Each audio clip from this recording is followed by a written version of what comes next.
राधे राधे आप सभी को। तो जैसा कि आप जानते हैं, पिछले वीडियो में मैंने आपको कहा था कि आगे आने वाले वीडियोस में मैं आपको चतुर्मास के बारे में बताऊंगी। तो आज हम बात करेंगे कि चतुर्मास में क्या क्या हमें करना चाहिए और चतुर्मास में कौन कौन इस संसार का कार्यभार संभालता है जब भगवान विष्णु जो हैं अपनी योग निद्रा में गए होते हैं। तो चलिए शुरुआत करते हैं। तो सबसे पहले मैं आपको बताना चाहूँगी कि चतुर्मास की शुरुआत कब से हो रही है। चतुर्मास की शुरुआत जो हो रही है 26 जुलाई 2026 से हो रही है। जैसा कि आपको पता ही है कि 25 जुलाई 2026 की देवशयनी एकादशी है, जिस दिन विष्णु भगवान जो है योग निद्रा में चले जाएंगे और अगले दिन 26 जुलाई को हमें देवशयनी एकादशी व्रत का जो है पारण करना है। उस दिन से ही चतुर्मास की शुरुआत हो जाएगी और चतुर्मास की समाप्ति कब होगी? चतुर्मास समाप्त होगा 14 नवंबर 2026 को, जिस दिन होगी देवउठान एकादशी। तभी उसको देवउठान एकादशी कहा जाता है।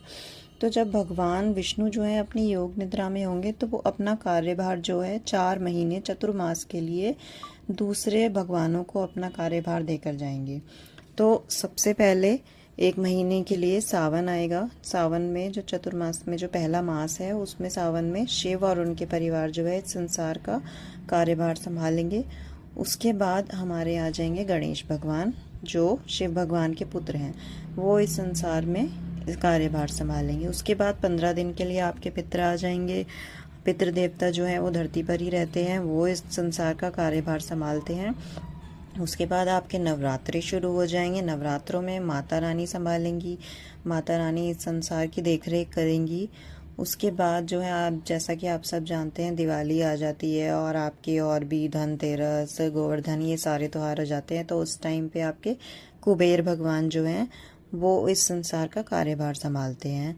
और कुबेर भगवान के बाद वापस से जो है आपकी, उसके बाद जो जब आपकी देवउठान एकादशी आती है तो विष्णु भगवान नींद से जाग जाते हैं और नींद से जागने के बाद वो अपना कार्यभार जो है संसार का वो स्वयं संभालने लग जाते हैं। तो आइए चलिए, ज़्यादा वक्त बर्बाद ना करते हुए मैं आपको बताती हूँ कि हमें चतुर्मास में क्या क्या करना चाहिए। तो सबसे पहले जो है, ज़्यादा कुछ कड़े नियम तो नहीं है पर फिर भी आपको फॉलो करने चाहिए, तो इससे आपको जो है बहुत अच्छा फल प्राप्त होता है। तो सबसे पहले जो है हमें कोशिश करनी चाहिए कि हमें रोज़ पूजा करें, पूजा पाठ करें, भगवान का ध्यान करें। अगर आप ज़्यादा समय नहीं निकाल सकते तो कम से कम 10 मिनट तो भगवान के लिए रोज़ निकाल ही सकते हैं। तो उसके बाद जो है दूसरी बात हमें क्या ध्यान रखती है कि दूसरी बात हमें शास्त्रों का और अध्ययन करना है और भजन करने हैं। जैसे शास्त्रों में आप गीता का पाठ कर सकते हैं, शिव महापुराण पढ़ सकते हैं, जो कि आजकल बहुत ज़्यादा सुनी जा रही है और बहुत ज़्यादा पढ़ी जा रही है शिव महापुराण। उसको पढ़ने से भी आपको बहुत अच्छा फल प्राप्त होता है। मंत्र जाप आपको करना है। आप कोशिश करें कि आप ओम नमो भगवते वासुदेवाय का ही मंत्र जाप करें, या अगर आप भोले बाबा की आराधना ज़्यादा करते हैं तो आप महामृत्युंजय मंत्र का भी जाप कर सकते हैं। ये भी बहुत अच्छे आपको फल देता है।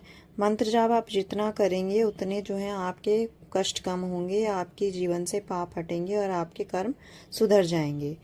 उसके बाद आपको ध्यान रखना है कि आप अपने मंदिर में रोज दीपक जलाएं। वैसे तो सभी जलाते हैं पर फिर भी कई बार रह जाता है कुछ लोगों का, तो आप कोशिश करें कि किसी भी दिन ना रह पाए।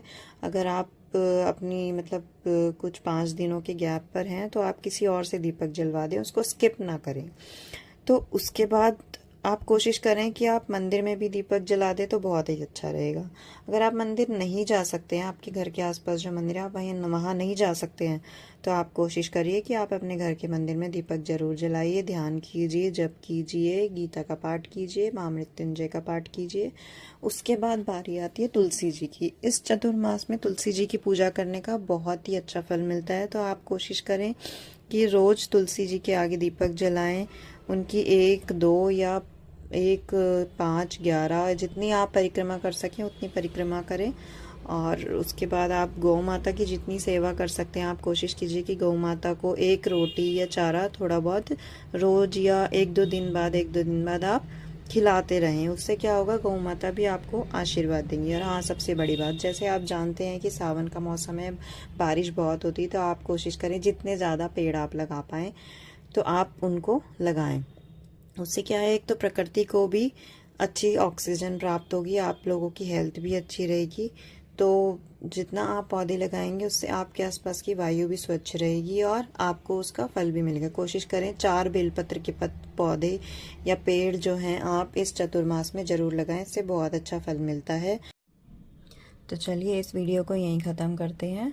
भगवान आपके ऊपर अपना आशीर्वाद बनाए रखे। हरि हर महादेव और विष्णु भगवान दोनों का आशीर्वाद आपको मिले, मेरी ऐसी कामना है।